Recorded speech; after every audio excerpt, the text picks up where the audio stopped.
Boston, uma das maiores cidades do Nordeste americano, tem o orgulho de ser um grande polo universitário.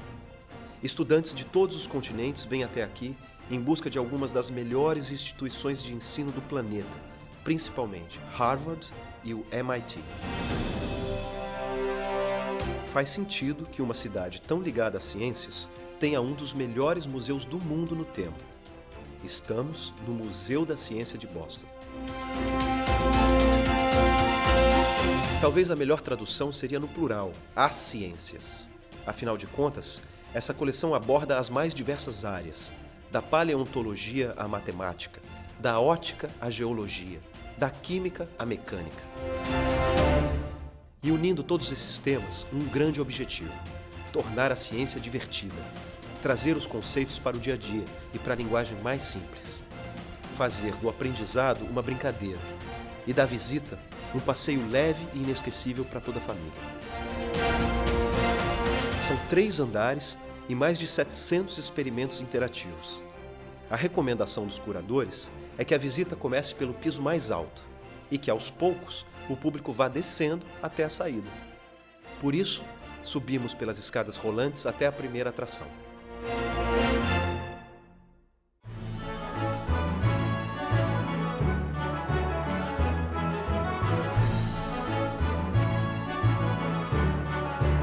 Esse é o Jardim das Borboletas. E ao contrário de outros museus mais tradicionais, aqui elas não estão mortas e espetadas em alfinetes. O encontro é bem mais bonito.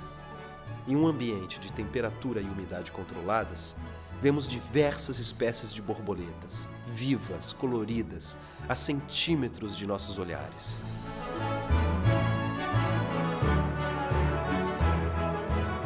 Vídeos, fotos, placas e instrutores voluntários trazem informação relevante sobre tudo o que vemos. As curiosidades sobre as espécies e seus locais de origem, o processo de metamorfose, as relações das cores das asas com as possibilidades de camuflagem na vegetação.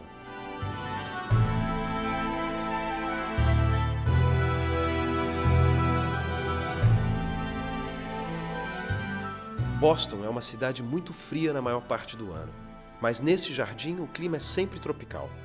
34 graus, cores e uma atmosfera bem conhecida por nós, brasileiros.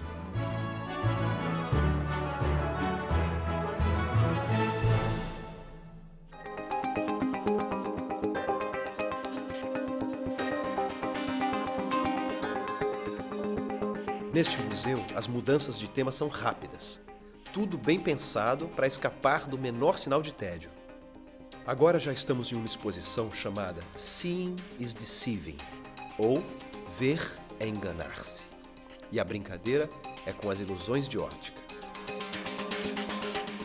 Os pesquisadores utilizam esses casos para entender como o cérebro interpreta as informações que chegam pelos olhos. O quadrado que respira, por exemplo, nos deixa a ilusão de que a forma branca está aumentando e diminuindo o tempo todo, como se estivesse inflando e desinflando, o que de fato não acontece.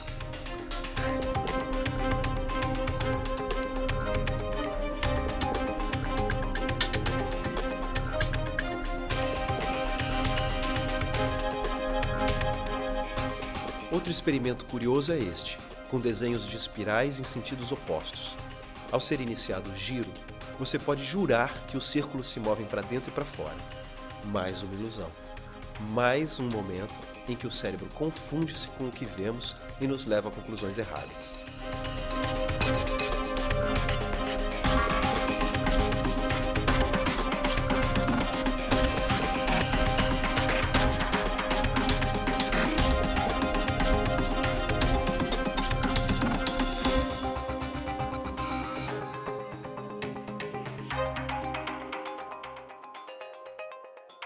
Sigamos aprendendo, sigamos nos divertindo. Para as crianças, há um cinema 4D, mostrando diversos aspectos da ciência através de histórias com personagens de desenhos animados. Os adultos podem preferir palestras e debates como este. O tema é o futuro da informática, uma abordagem obviamente mais madura e sóbria do que a do cinema 4D, mas sempre fugindo do linguajar técnico ou rebuscado, e utilizando piadas, objetos, brincadeiras, É um misto de show e aula. And I'm going to show you the Harvard Mark I, one of the world's first computers. And John von Neumann, that computer scientist I just quoted, actually used this computer to do calculations during World War II for the Manhattan Project. Now you can see it was massive. It was 50 feet long. It weighed 5 tons. And this computer had the same computing power as a calculator. So obviously we've taken our giant computers and we've shrunk them down really, really small. At the time, the Harvard Mark I was incredibly powerful. It could do 3 calculations each second.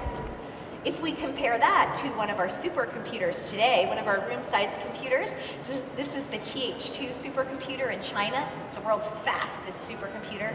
It can do 33,000 trillion calculations per second. That's a 33 with 18 zeros after it. That's pretty incredible. So the other trend we've seen is obviously that our computers have gotten a whole lot more powerful.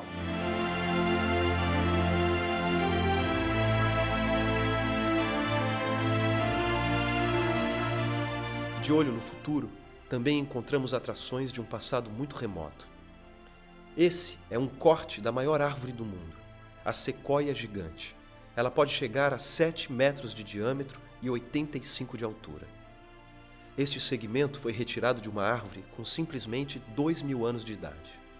Até que não é tanto, comparado à mais antiga das sequoias, encontrada na Califórnia e que tinha 4.650 anos. Cada pequeno anel destes mostra 1 ano de crescimento da árvore. É fascinante imaginar que ela nasceu praticamente junto com Cristo.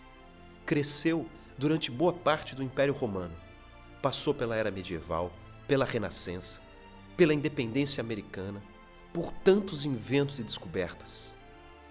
E o mais incrível, a árvore segue viva na Califórnia. Esse segmento foi retirado justamente para protegê-la de uma praga e permitir que continuasse crescendo. Daqui a pouco vamos conhecer a mais nova e interativa ala do museu, o Hall da Vida Humana. E vamos descobrir que uma residência comum pode virar um divertido laboratório de ciências.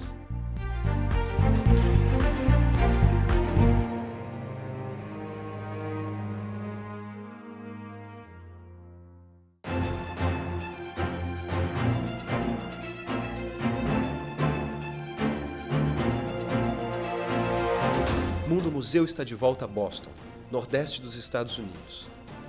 Em uma cidade conhecida por ter algumas das melhores universidades do mundo, também encontramos um grande museu, totalmente dedicado às ciências.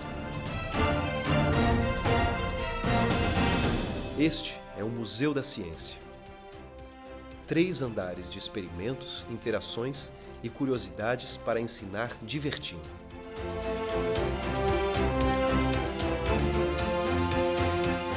Chegamos agora ao 2º andar, e é nele que encontramos a mais nova e interativa seção do museu.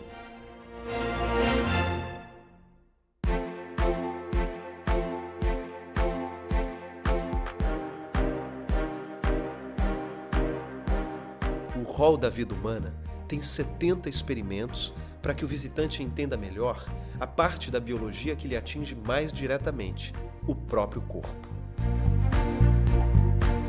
A evolução, por exemplo, fica bem fácil de ser compreendida assim, diante destes cérebros. Note a diferença entre o tamanho e a sofisticação de cada um deles, desde o minúsculo cérebro de uma ave. O do gato é pequeno, mas já tem um nível de sofisticação que permite aos cientistas diversas pesquisas com resultados aplicados aos humanos. Os cérebros dos macacos são os mais parecidos com os dos homens. Tanto que, ao estudá-los, podemos tirar várias conclusões sobre os processos de socialização, com resultados que serão perfeitamente aplicáveis aos humanos. Por fim, o cérebro dos homens e mulheres. No passado, grandes mistérios para a ciência. Agora, cada vez mais decifrados em detalhes. Hoje, com o uso de tomografias, já é possível até identificar a depressão chegando ao indivíduo.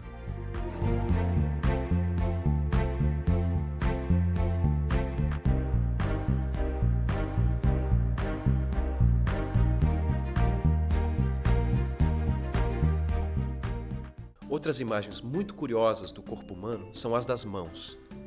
Diante de radiografias de pessoas com idades diferentes, alguns desafios são propostos.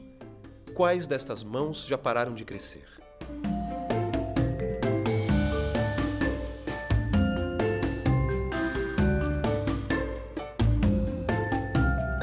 Qual delas sofre com artrite?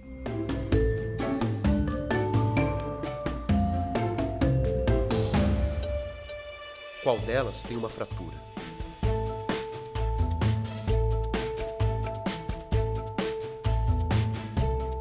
E agora uma brincadeira que pode, num primeiro momento, assustar muita gente. O visitante coloca-se diante desse painel e começa a ver onde vivem as centenas de milhões de micro-organismos que rotineiramente se estabelecem no corpo humano. Pulmões, estômago, intestino, pele, eles estão em toda parte, mas nada de pânico. Seguindo as normas de higiene, a maior parte desses invasores vai nos ajudar a manter o equilíbrio e as defesas contra as doenças.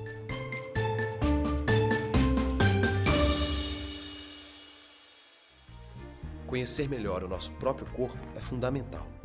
E aqui estão réplicas em tamanho real dos órgãos humanos. Encaixando, mexendo, brincando, é possível saber mais sobre eles, sobre a localização deles, sobre a importância de cada um. Um centro de estudos de genética também patrocina estes módulos para tentar passar os conceitos básicos sobre o tema. Neste museu, além de vídeos e fotos sobre os humanos, também podemos encontrar mais de 100 animais vivos.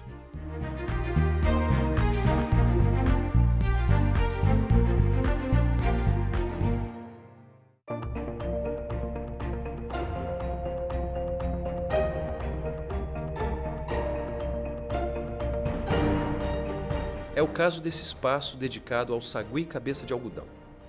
Este é um dos menores primatas do mundo, com pouco mais de 20 centímetros de comprimento e peso inferior a 500 gramas. Eles são nativos da floresta colombiana, mas a grande quantidade de predadores e o uso frequente de pesticidas está dizimando a população desses animais. Por isso, o museu tem um programa para cuidar de filhotes como estes em cativeiro. Ao completarem 1 ano de vida e terem força e resistência para poderem se defender, eles são levados de volta à Colômbia e soltos na mata.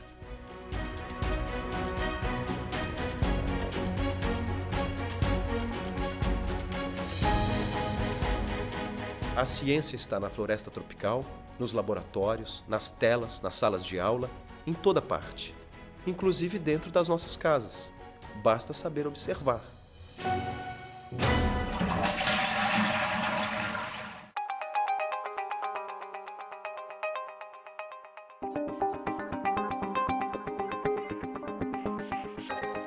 É o que nos mostra essa parte do museu, recriando alguns ambientes residenciais. Os objetos do cotidiano podem nos trazer ensinamentos interessantes. É o caso das lâmpadas domésticas. Quase todos já ouvimos falar que algumas são mais econômicas que outras. Mas é fazendo força ao girar esse mecanismo que sentimos mais claramente a diferença da energia necessária para acender cada uma delas. A lâmpada de LED é uma tranquilidade. Quase sem esforço, ela logo se acende. É preciso gerar apenas 8 watts.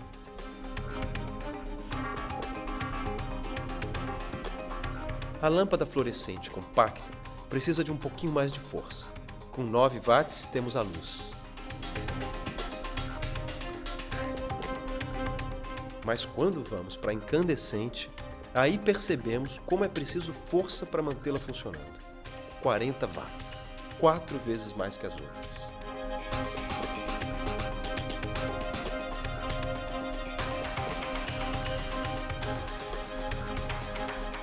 Enfim, lição prática de ecologia.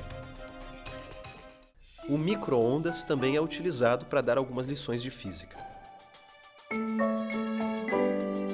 Ao colocar um CD no micro-ondas, os cientistas destacam que o alumínio presente nesses objetos entra em autoignição, isso é, acontece uma combustão mesmo sem a presença de uma chama ou faísca.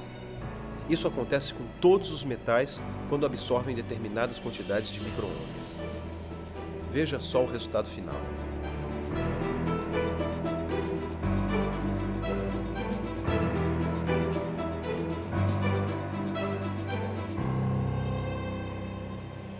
É o mesmo caso do papel alumínio quando colocado no forno de micro-ondas. Veja a quantidade de faíscas emitidas.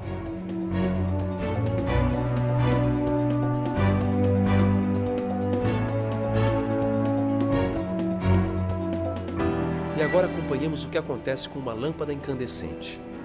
As partes metálicas dela aumentam de temperatura. As micro-ondas são absorvidas pelo filamento de tungstênio, que ao aquecer também libera calor para os gases à volta.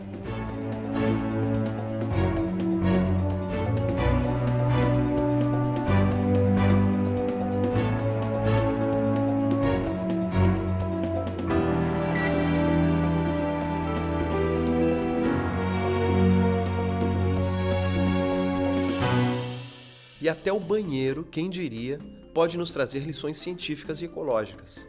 Afinal de contas, muita gente jamais se perguntou qual é a quantidade de água usada a cada descarga. Pois aqui está a resposta. Quase 7 litros. Imagine isso multiplicado pelos milhões de habitantes das grandes cidades todos os dias. A água, sem dúvida, é uma das grandes questões do planeta.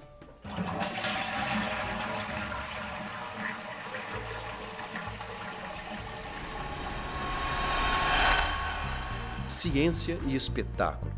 Você vai entrar em um teatro onde são criados raios e trovões.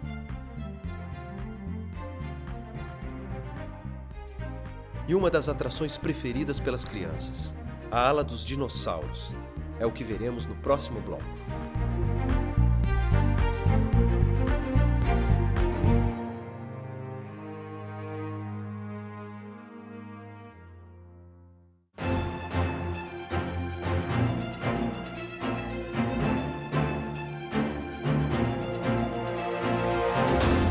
Estamos hoje em Boston, nos Estados Unidos, visitando um museu interessante para toda a família.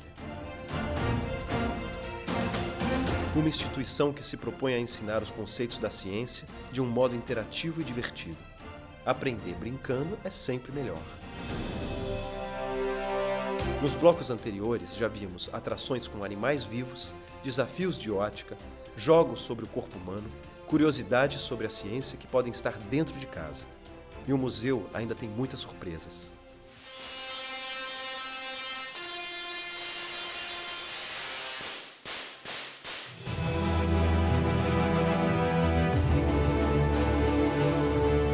O visitante pode, por exemplo, entrar no Teatro da Eletricidade. Pelo nome é possível ter uma vaga ideia do que nos espera, mas dificilmente alguém realmente imaginaria encontrar algo assim tão espetacular.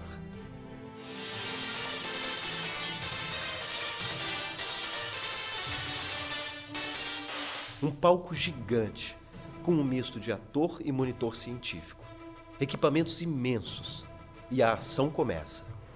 The machines behind me are lightning machines. They produce over 1 million volts of electricity, and we use them for experiments to better understand the way lightning behaves and lightning safety. Because this isn't a movie and it's not a special effect, there's no way for me to turn the volume down. So if you or anyone you brought with you is not really a big fan of bright flashes and loud noises, you're probably not going to enjoy the show too much. É o conhecido talento dos americanos para o entretenimento, desta vez aplicado às lições de ciência. Não faltam as piadas e as surpresas no roteiro. That spark isn't electricity, it's hot air. And there's a really easy experiment we can do to prove that. Heat is an effect of electricity moving through the air. Entre um momento mais descontraído e outro, o monitor trata de explicar a formação dos raios e trovões. The two effects that we're going to focus on today are the light and the sound, because they are what we call thunder and lightning. Thunder being the noise, lightning being the light. They're evidence that electric charge is moving through the air, but remember, we can never ever see electricity. We only see these results.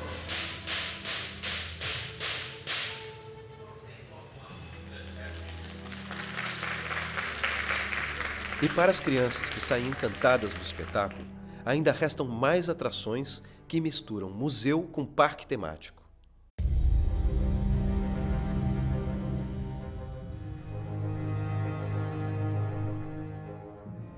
A chegada à ala dos dinossauros tem o impacto de ficar frente a frente com a réplica do que era um Tiranossauro Rex.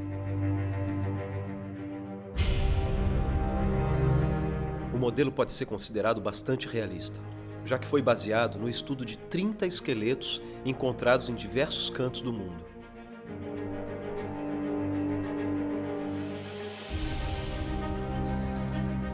5 metros de altura e até 12 metros de comprimento. Garras afiadas e resistentes, dentes enormes, cabeça, corpo, cauda e pernas musculosos e ágeis. Uma máquina de caçar, a mais poderosa de todos os tempos. O super predador. Segundo alguns cientistas, capaz de alimentar-se inclusive de animais da mesma espécie. Eles viveram há 65 milhões de anos e os vestígios do T-Rex foram encontrados em diversos estados americanos, no Canadá, na China e na Mongólia. Aqui também encontramos uma reprodução da única pegada de tiranossauro encontrada até hoje. Foi no deserto do Novo México e ajudou os cientistas a calcularem o tamanho, o peso e, por associação, a semelhança com outras espécies que têm 3 dedos e grandes garras.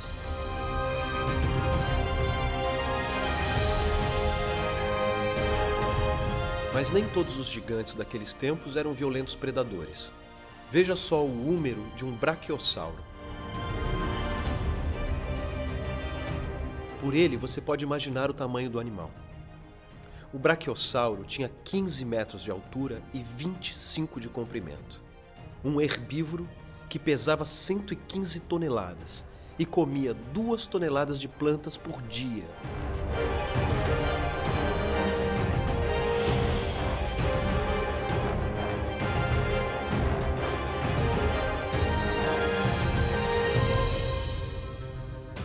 Agora encontramos o esqueleto completo de outro dinossauro bastante curioso, o Triceraptor, que, como o nome em latim indica, tem 3 chifres, 2 na testa e 1 sobre o nariz. Podemos notar alguma semelhança com os rinocerontes da atualidade. Só que ele tinha 6 metros de comprimento e quase 3 metros de altura. Mas o que o torna especialmente fascinante é que, segundo alguns cientistas, o Triceraptor seria um dos poucos animais capazes de travar duelos equilibrados com os tiranossauros. Baixo, forte, com longos chifres, a cabeça protegida por uma espécie de crista e o corpo coberto por uma grossa escama. Seria a defesa quase perfeita contra o ataque quase perfeito. Um duelo que desperta a imaginação de muitas crianças que vêm até aqui.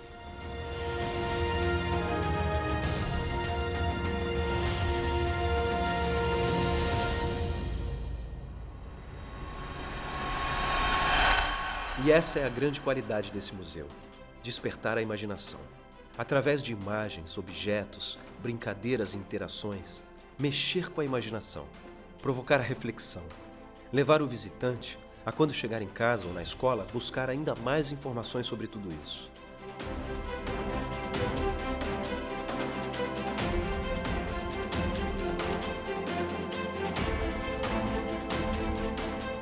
Esse é o Museu de Ciência em Boston, provando a cada atração que o conhecimento pode e deve ser muito divertido.